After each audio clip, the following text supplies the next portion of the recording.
ఎన్నికలు దగ్గర పడుతున్న వేళ ప్రధాన పార్టీల అగ్రనేతల ప్రచారంతో తెలంగాణ రాజకీయాలు హీటెక్కుతున్నాయి. బీజేపీ అగ్రనేత హోంమంత్రి అమిత్ షా, కాంగ్రెస్ అగ్రనేత రాహుల్ గాంధీ ఇవాళ తెలంగాణలో పర్యటించనున్నారు. ఇద్దరు అగ్రనేతల పర్యటనలు ఉండటంతో ఆయా పార్టీల్లో ప్రచార జోరు కనిపిస్తోంది. నాదెండ్ నుంచి నేరుగా నిర్మల్ చేరుకుంటారు రాహుల్. అక్కడ జనజాతర సభలో పాల్గొని ప్రసంగిస్తారు. అక్కడి నుంచి నేరుగా అలంపూర్ వెళ్లి బహిరంగ సభలో ప్రసంగిస్తారు. ఆ తర్వాత అలంపూర్ నుంచి హైదరాబాద్ చేరుకుంటారు. పార్టీ నేతలతో భేటీ అయ్యి ప్రచారం జరుగుతున్న తీరుపై ముఖ్య నేతలతో చర్చిస్తారు. అనంతరం ఆయన ఢిల్లీ తిరిగి వెళ్తారు.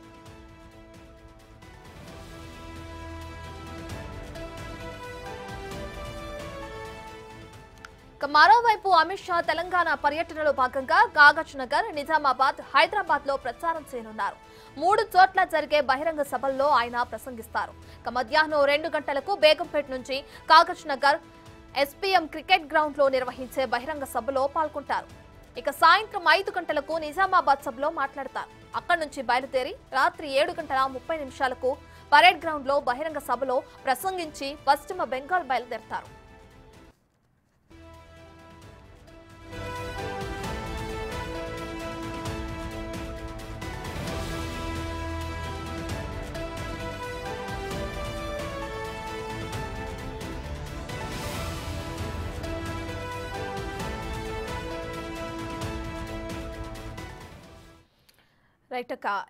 తెలంగాణలో ఎలక్షన్స్ దగ్గర పడుతున్న క్రమంలో అటు బీజేపీ తరపు నుంచి బీజేపీ అగ్రనేత హోంమంత్రి అమిత్ షా, అలాగే కాంగ్రెస్ తరపు నుంచి రాహుల్ గాంధీ ఇవాళ తెలంగాణలో పర్యటించనున్నారు.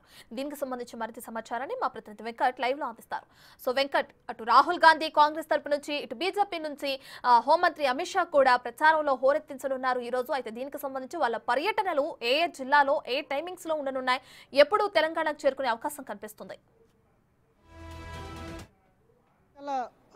ప్రచారానికి ముగింపు దశ చేరుకుంటుందని చెప్పుకోవచ్చు. మే 13 అంటే దాదాపు 8 రోజులు పోలింగ్కు సమయం ఉంది. ప్రచారానికి కేవలం 6 రోజులు మాత్రమే ప్రచారానికి చివరి రోజుగా ఉండే అవకాశం ఉంది. ఇక 11 సాయంత్రం వరకు ప్రచారానికి తెరపడిన ఉంది. 13న పోలింగ్ జరగనుంది. అందులో భాగంగానే ఇక ఎన్నికల ప్రచారానికి పెద్ద స్థాయిలో నేతలందరూ కూడా తెలంగాణ పైన ఫోకస్ పెట్టారు. ఇటు కాంగ్రెస్, బీజేపీ జాతీయ నేతలందరూ కూడా రాష్ట్రానికి వస్తున్నటువంటి నేపథ్యం కనిపిస్తుంది. ఇక బీజేపీ అంశానికి వస్తే ఇవాళ అమిత్ షా రాష్ట్రానికి రాబోతున్నారు. ప్రధానంగా ఆదిలాబాద్, నిజామాబాద్, మల్కాజ్గిరి ఈ పార్లమెంట్ సెగ్మెంట్లలో అమిత్ షా ఇవాళ ఎన్నికల ప్రచారంలో పాల్గొంటారు. ఆయా పార్లమెంట్ నియోజకవర్గాలలో నిర్వహించే భారీ బహిరంగ సభలో కూడా పాల్గొనబోతున్నారు. ఆదిలాబాద్లో ఎన్నికల ప్రచారం, తర్వాత బహిరంగ సభలో పాల్గొనబోతారు. నిజామాబాద్లో కూడా బీజేపీ ఎంపీ ధర్మపురి అరవింద్కు ఆయన ఎన్నికల ప్రచారం చేయబోతారు. అక్కడ బహిరంగ సభలో పాల్గొంటారు. మల్కాజ్గిరి సాయంత్రం 7 గంటల ప్రాంతంలో మల్కాజ్గిరి సెగ్మెంట్లో ఎన్నికల ప్రచారంలో పాల్గొనబోతున్నారు. ఈటెల రాజేందర్ అభ్యర్థిగా ఆయన పాల్గొనబోతున్నారు. పరేడ్ గ్రౌండ్లో భారీ బహిరంగ సభలో అమిత్ షా మాట్లాడబోతున్నారు. ఇట్లా ఇవాళ 3 సెగ్మెంట్లలో అమిత్ షా పర్యటన ఉండబోతుంది. అట్లనే 9వ తారీఖు మరోసారి, ఈ నెల 9న మరోసారి రాష్ట్రానికి రాబోతున్నారు అమిత్ షా. 9, 11 2 రోజుల పాటు ఆయన రాష్ట్రంలో పర్యటించబోతున్నారు. 9న చేవెళ్ళ, అలాగే 10 భువనగిరి, నాగర్ కర్నూలు సెగ్మెంట్లలో ఆయన భారీ బహిరంగ సభలలో పాల్గొనబోతున్నారు. ఇవాళ 9, అట్లనే 10, 11 ఈ 2 రోజుల్లో కూడా భారీ బహిరంగ సభల్లో తెలంగాణలో పర్యటించబోతున్నారు. చివరి రోజు 11వ రోజు చివరి రోజు కాబట్టి అమిత్ షా ఆ రోజు తెలంగాణలో నాగర్ కర్నూలు పార్లమెంట్ సెగ్మెంట్లో ప్రచారం చేయబోతున్నారు. అట్లనే ఈ నెల 8న మోడీ రాబోతున్నారు తెలంగాణ రాష్ట్రానికి. ప్రత్యేకంగా కరీంనగర్ వేములవాడలో ప్రత్యేక పూజ నిర్వహించిన అనంతరం అక్కడ నిర్వహించే భారీ బహిరంగ సభలో తెలంగాణ ప్రజలను ఉద్దేశించి మాట్లాడబోతున్నారు. 8వ తారీఖు రోజు ఆయన రాష్ట్రానికి కరీంనగర్, అట్లనే వరంగల్ పార్లమెంట్ సెగ్మెంట్లలో ఎన్నికల ప్రచారంలో పాల్గొనబోతున్నారు. అక్కడ నిర్వహించే భారీ బహిరంగ సభలు కూడా ప్రసంగించబోతున్నారు. అట్లనే 10వ తారీఖు రోజు మహబూబ్ నగర్ సెగ్మెంట్లో ఉన్నటువంటి నారాయణపేట నియోజకవర్గంలో ఆయన ఎన్నికల ప్రచారం చేయబోతున్నారు.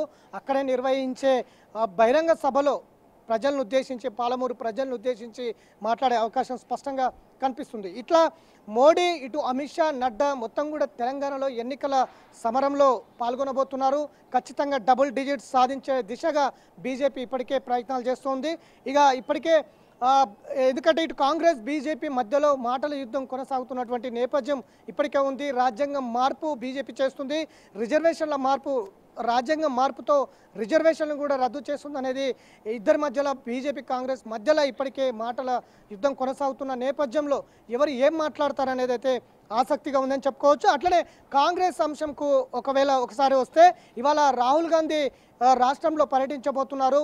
రేపు లేదా ఎల్లుండి ప్రియాంక గాంధీ కూడా రాష్ట్రానికి వచ్చే అవకాశాలు స్పష్టంగా కనిపిస్తున్నాయి. ఇవాళ ఆదిలాబాద్ ఆయన 12:50 ఆదిలాబాద్ పార్లమెంట్ సెగ్మెంట్లో ప్రచారం నిర్వహిస్తున్నారు.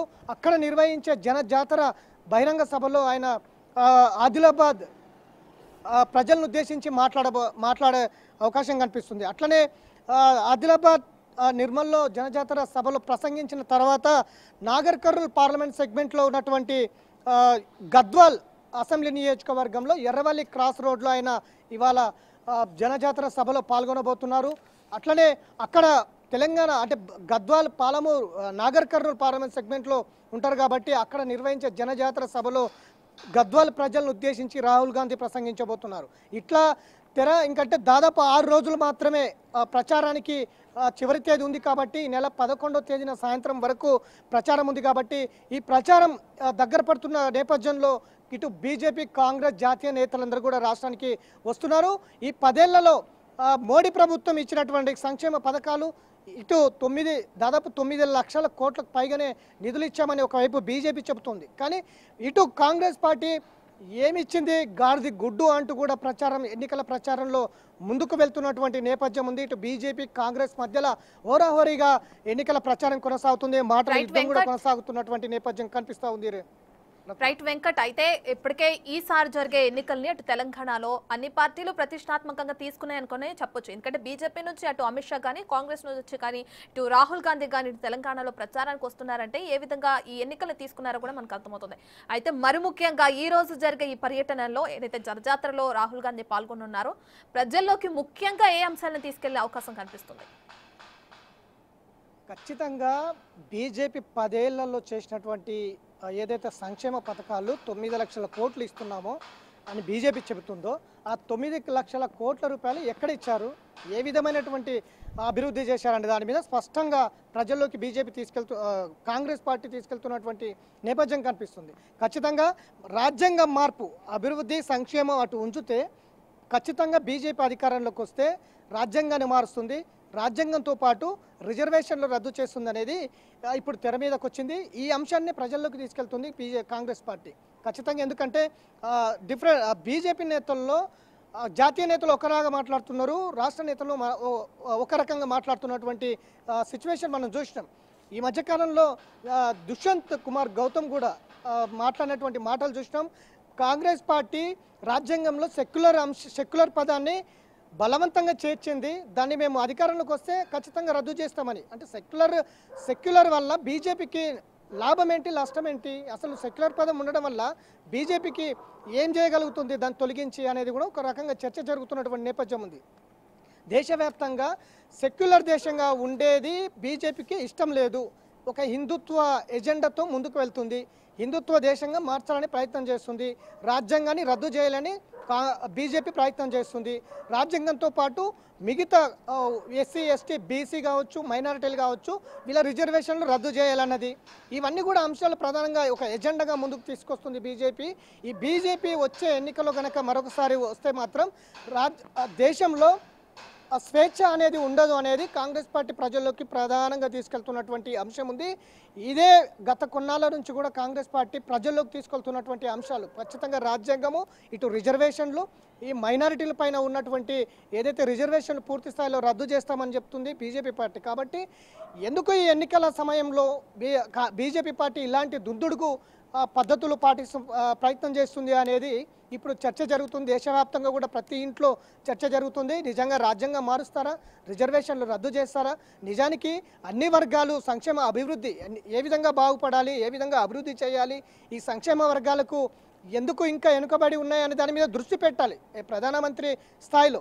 కానీ ఒక రకంగా ప్రధానమంత్రి ప్రసంగం కూడా గతంలో మనం చూసినాం, తాలిబొట్లు అంటే ఈ దేశ Okay, right. సంపదకు ముస్లింలే వారసులు అనేది కాంగ్రెస్ పార్టీ చెప్తుంది. ఈ దేశ సంపదకు ముస్లింలే కారణం, ముస్లింలే హక్కు ఉంటుంది. అందుకే హిందువుల ఆస్తులు తీసుకొని ముస్లింలకు పంచుతారు. అది మేనిఫెస్టోలో, కాంగ్రెస్ మేనిఫెస్టోలో ఉందనేది ప్రధానమంత్రి చేసిన వ్యాఖ్యలు ఇవాళ దేశవ్యాప్తంగా దుమారం లేపుతున్నటువంటి నేపథ్యంలో కాంగ్రెస్ పార్టీ ఆ అంశాలన్నీ కూడా ప్రజల్లోకి తీసుకెళ్తుంది. మరోవైపు బీజేపీ కూడా కాంగ్రెస్ పార్టీ ధీటుగా ఎదుర్కోవాలని చూస్తూ ఉంది. బీజేపీ కూడా 10 ఏళ్లలో 9 లక్షల కోట్ల అభివృద్ధికి శ్రీకారం చుట్టినాం. తెలంగాణలో భారీ అభివృద్ధి చేపట్టినాం. కాంగ్రెస్ పార్టీ హయాంలో 2004 నుంచి 2014 వరకు 10 ఏళ్లలో కాంగ్రెస్ పార్టీ ఇచ్చినటువంటి నిధులు ఎన్ని, 2014 నుంచి 2024 వరకు బీజేపీ పార్టీ ఇచ్చినటువంటి నిధులు ఎన్ని, దీని మీద చర్చకు సిద్ధమంటూ కూడా ఒకవైపు కిషన్ రెడ్డి కాంగ్రెస్ పార్టీకి సవాల్ విసిరినటువంటి నేపథ్యం ఉంది. బహిరంగ లేఖ కూడా రాశారు. కాబట్టి రెండు పార్టీల మధ్య ఒకవైపు సంక్షేమం, మరొక వైపు రాజ్యాంగం రామరాజ్యం, ఈ రెండింటి మధ్యలో ఇప్పుడు ఎన్నికలు జరగబోతున్నాయి. నిజంగా రాజ్యాంగం కావాలా లేదా రిజర్వేషన్లు రద్దు కావాలా, రాజ్యాంగం రద్దు కావాలా అనే దాని మీద ఇప్పుడు ప్రధానంగా ఎన్నికలు జరుగుతున్నాయి అనేది కాంగ్రెస్ పార్టీ ముందు నుంచి కూడా ప్రజలకు తీసుకెళ్తున్నటువంటి నేపథ్యం ఉంది. కాబట్టి ఇప్పుడు వచ్చే ఎన్నికల్లో కాంగ్రెస్ వర్సెస్ బీజేపీ రామరాజ్యం అంటుంది, రాజ్యాంగం రద్దు అంటుంది. ఇప్పుడు కాంగ్రెస్ పార్టీ రాజ్యాంగం కావాలి, రామరాజ్యం కాదనేది కాంగ్రెస్ పార్టీ అంటుంది. కాబట్టి ఈ రెండు పార్టీల మధ్యలో వచ్చే ఎన్నికలు ఉంటాయి. ఈ రెండు పార్టీలే హోరాహోరీగా ప్రచారంలో కూడా ముందుకు వెళ్తున్నటువంటి నేపథ్యం ఉంది. వచ్చే ఎన్నికల నాటికి ప్రజలు ఏ వైపుకు ఉంటారనేది అయితే ఆసక్తిగా ఉందని చెప్పుకోవచ్చు Ratna. Right, thank you Venkat.